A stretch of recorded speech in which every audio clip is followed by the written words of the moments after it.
Belahirin adik kelon, nyogalak kelon pegasiga. Bemale-male adik ngalon, menyegalak lon terimong. Asai adik de macam-macam, cukup adik satu macam.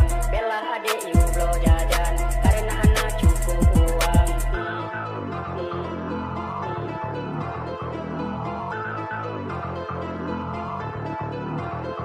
Adik ajak jalan-jalan, abang siap untuk antar. Tapi hai dek bela ke jajan, karena penglah kemakan.